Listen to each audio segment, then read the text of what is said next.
निर्मल चौधरी तो गांव में कभी आती ही नहीं। भर्तियाँ कैंसिल करी जा रही हैं। उस समय भी हमारे को खालिस्तानी और पाकिस्तानी बोला गया था, जो कि हम आज भी वैसे ही किसान और उस टाइम भी वैसे ही किसान थे। आप उसको देख लो, आप नीट को देख लो, पेपर लीक हो जा रहे हैं, भर्तियाँ कैंसिल हो जा रही है। हरियाणा में किसी भी समस्या का कोई समाधान नहीं हुआ ना। बेरोजगारी, महंगाई दर पे दिन बढ़ती जा रही है। किसान को प्रॉब्लम है, उसको बार बार रजिस्ट्रेशन कराता, फसल वापस दी जा रही है। सबसे पहले तो मुद्दा ये है, बेरोजगारी का ही है।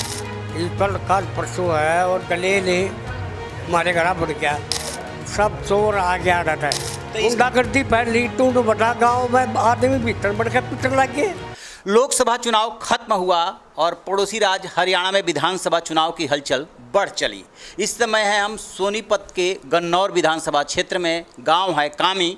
यहाँ से लोग जो इकट्ठा हैं जानेंगे, सुनेंगे कि आखिरकार वो क्या चाहते हैं। 10 साल बीजेपी की सरकार रही, क्या अपेक्षा रही जो पूरी नहीं हुई, और अब वो क्या सोच रहे हैं।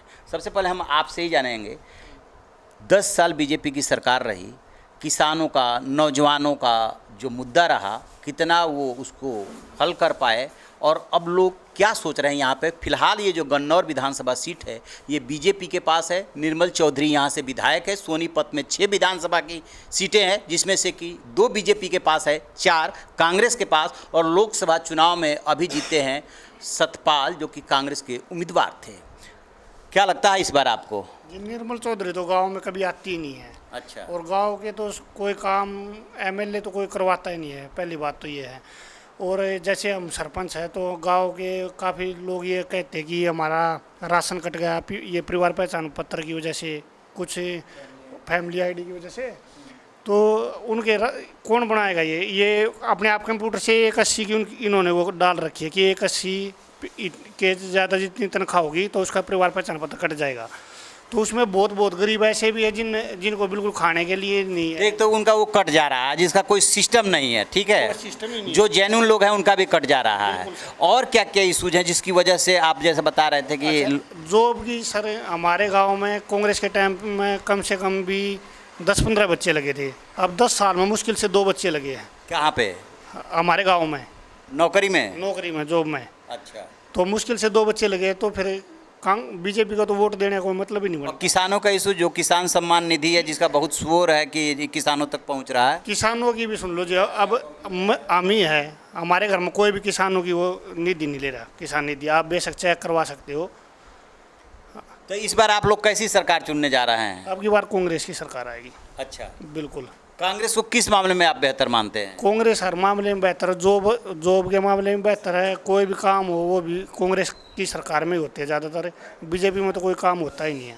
भाई साहब, आप क्या सोचते हैं? भाई साहब, बेरोजगारी बहुत ज़्यादा है, और जो ये बार बार भर्तियाँ कैंसिल करी जा रही हैं, और जो गलियों में आज के टाइम यंग बच्चे हैं घूम रहे हैं, बेरोजगार सबसे बड़ी समस्या है। बेरोजगारी सबसे बड़ी समस्या, और किसानों की समस्या, क्योंकि जब पंजाब से किसान चले थे तो हरियाणा से होते हुए गुजरे थे, हरियाणा के भी किसान जुड़े थे। उस समय भी हमारे को खालिस्तानी और पाकिस्तानी बोला गया था, जो कि हम आज भी वैसे ही किसान और उस टाइम भी वैसे ही किसान थे। तो ये बहुत बड़ी समस्या है। तो हमारे पर जो दाग लगाया गया ये ठीक नहीं है। आपको क्या लग रहा है कि कौन से ऐसे मुद्दे हैं जो ये सरकार हल नहीं कर पाई, और जो नेक्स्ट सरकार आएगी उस पे दबाव रहेगा कि नहीं इसको कीजिए? सबसे पहले तो मुद्दा ये है, बेरोजगारी का ही है। क्यों, पहले गवर्नमेंट जॉब होता था तो उसमें क्या था, परिवार सक्षम हो जाता, वो अपना गुजारा अच्छा कर लेता। प्राइवेट में 15 हज़ार रुपये में 20 हज़ार रुपये में क्या होता है, राशन भी नहीं आता, और बच्चे कहाँ पढ़ाएं। प्राइवेट स्कूलों में इतनी फीस हो रही है, महंगाई कितनी बढ़ रही है, उनमें 20 हज़ार में 15 हज़ार रुपये में क्या होता है। और किसानों का जो मुद्दा है कि जो खेती है, हम फसल ले जाते थे, जाकर सीधी बेचकर गोद में पैसे डाल के आ जाते थे।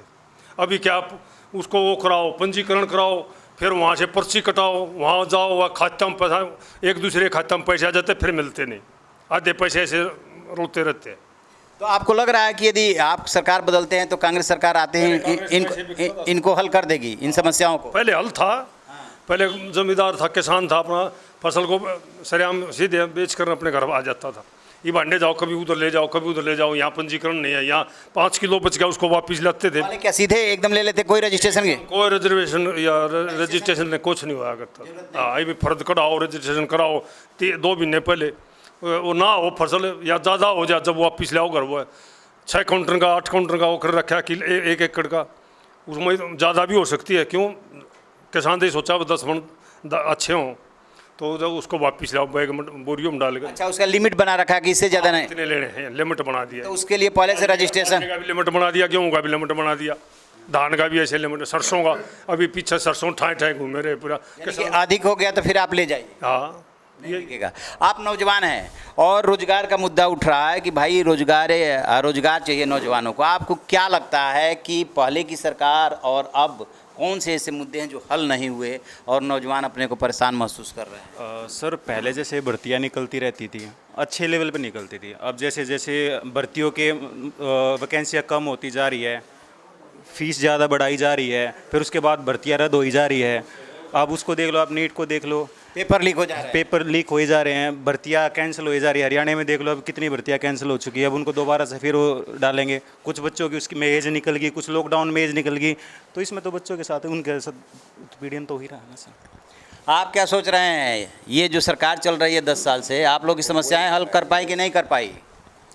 इसमें किसी भी समस्या का कोई समाधान नहीं हुआ ना। बेरोजगारी, महंगाई दर पे दिन बढ़ती जा रही है, किसान को प्रॉब्लम है, उसको बार बार रजिस्ट्रेशन कराता, फसल वापस दी जा रही है, एजुकेशन सिस्टम अच्छा नहीं है, पेपर लीक हो रहे हैं, कोई अच्छी वैकेंसी नहीं निकाल रहे, कोई भर्ती नहीं कर रहे।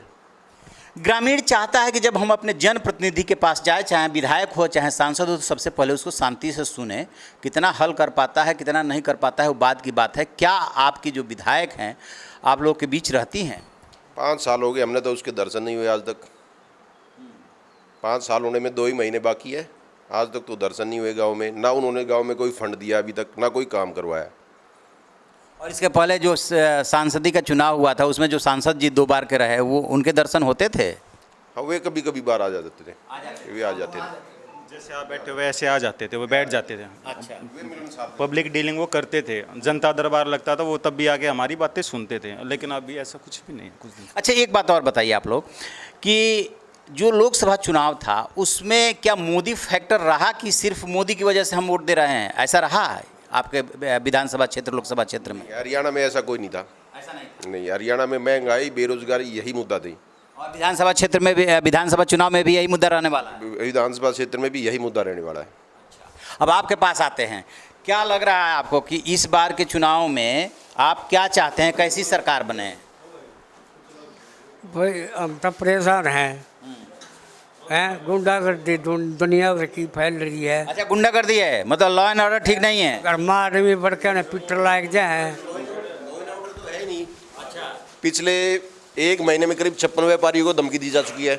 अच्छा, किसी को अरेस्ट किया, अब तक कोई कार्रवाई की है सरकार ने? तो बीजेपी तो सुशासन की बात करती है कि जहाँ भी हम शासन करते हैं, सुशासन चलाते हैं, लॉ एंड ऑर्डर अच्छी रखते हैं। तो फिर आपके सामने है, आप जाके FIR चेक करिए, 52 धमकियाँ मिली हैं। किसी पे कार्रवाई की हो तो बताओ, किसी को अरेस्ट किया? वो रंगदारी वसूलने के लिए है जी, रंगदारी के लिए। तो लॉ एंड ऑर्डर का मुद्दा उठाया। एक बात बताओ जी, ये कल परसों है और दलेल हमारे घर बढ़ गया, मार पटेकन खातर। बताओ ये सरकार है यार? तो एक तो लॉ एंड ऑर्डर की समस्या हो गई, और किसानों का क्या हाल है? अब बाहरी तो बरना बाटी है, हाँ। वो एक काम नहीं होता हमारा। एक जोड़ है, उसमें आता ही पानी नहीं बढ़ लिया, डांगर तो शाय मरा हमारी है। बता के काम करवाओगे ये? वाह, नर्मल बना रखी, आता ही काम में नहीं आली। बतावा के करवाओगी के? सरकार विधायक निर्मल चौधरी गांव में नहीं आती हैं? कर रही है, एक बने अच्छा हुआ, एक दिन भी नहीं आई। अच्छा, बता काऊ जी कहाँ चले? काऊ जी बैठिए। तो विधायक से शिकायत है, सरकार से शिकायत है, किसानों की समस्या है। इसका रहा विधायक भी तो इतना का था है? तो कोई समाधान नहीं आ रहा था। और इसके पहले जो सांसद थे रमेश कौशिक, वो आते थे, वो समस्याएं हल करते थे। अरे सब चोर आ गया रहता है। हाँ, आ रहा कुछ नहीं है, आ रहा है चोरा व्यवहार हो गया। अच्छा, जो आया वो चोरी में बढ़ गया। तो इस- गुंडागर्दी फैली, टूट बटा गाँव में आदमी भीतर बढ़ के पिटर लग गए। क्या करवाओगे ये? तो इस बार क्या इरादे हैं? विधानसभा जो अक्टूबर में विधानसभा का चुनाव होगा, चाहे आठी हो चाहे बुढ़ी हो, हैं? कांग्रेस बनाओगे हम तो। अच्छा, तो जैसा कि आप देखा और सुन रहे हैं लोगों की, वाकई में अंदर की पीड़ा है। नौजवानों को रोजगार नहीं है और किसानों की खेती की लागत नहीं निकल रही है। बालक नौकरी करने चलिया गया, कंपनी में चलिया गया, उन्हें साले का तनख्वाह पूरी ना मिलती है। क्या करवाओगी सरकार है, नाम हो जाए सरकार है। आपने लोगों को सुना, रोजगार बहुत बड़ा मुद्दा है नौजवानों के लिए, और किसानों की सबसे बड़ी समस्या ये है कि उनकी लागत नहीं निकल रही है। फसल बेचने के लिए जाते हैं तो वापस भी लेके आना पड़ता है, लिहाजा बदलाव के मूड में दिख रहे हैं। लोकसभा चुनाव हो गया, विधानसभा चुनाव 3 महीने बाकी है। सोनीपत की हवाएं जो कह रही है, वैसे भी यहाँ पे 6 सीटें हैं, 6 में से 4 सीटें जो है कांग्रेस के पास है, 2 सीटें बीजेपी के पास। अगले चुनाव में क्या होगा, लोगों के आक्रोश को देख करके आप अंदाज़ा लगा सकते हैं। अपनी राय जरूर दीजिएगा। Thank you.